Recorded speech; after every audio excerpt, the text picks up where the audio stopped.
বর্মন গোষ্ঠীর বিরুদ্ধে খুব উগ্রে কংগ্রেস ছাড়ছেন ছাত্র যুব সহ কংগ্রেসের কতিপয় নেতারা। সম্প্রতি প্রাক্তন ছাত্র নেতা দলবল নিয়ে কংগ্রেসের সঙ্গে সম্পর্ক ছিন্ন করেছেন।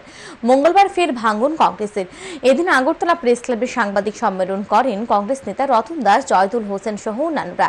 রতন দাস দুবার বাথারঘাট বিধানসভা কেন্দ্র থেকে লড়াই করেছিলেন কংগ্রেসের টিকিটে। এদিন তারা বর্তমানে প্রদেশ কংগ্রেস নেতৃত্বের বিরুদ্ধে খুব উগ্রে দল ছাড়ার ঘোষণা দেন। জয়দুল হোসেন অভিযোগ করেন কংগ্রেস ভবনটা ব্যবসার জায়গা হয়ে গেছে। এদিন প্রায় 20 জন বিভিন্ন স্তরের কংগ্রেস ও যুব কংগ্রেসের পদাধিকারী কংগ্রেস ছাড়ার ঘোষণা দেন। শীঘ্রই তারা অন্য কোনো জাতীয় দলে যোগ দেবেন বলে জানা গেছে। তবে যতটুকু জানা গেছে বিজেপিতেই তারা যোগ দেবেন। তিনটা এমএলএ আছে, এক বছর আপনারা কোথাও এক মঞ্চে দেখেছেন তাদেরকে কি বার্তা যায় পাবলিকের কাছে, আমাদের কর্মীদের কাছে? আমরা কত বোকা বানাবো ওদের? বন্ধুগণ, আমরা আর চাই না এই জগাই মাথায় প্রদীপদের নেতৃত্বে আর কংগ্রেস করার ইচ্ছা নেই। তাই আমরা পদত্যাগ করেছি।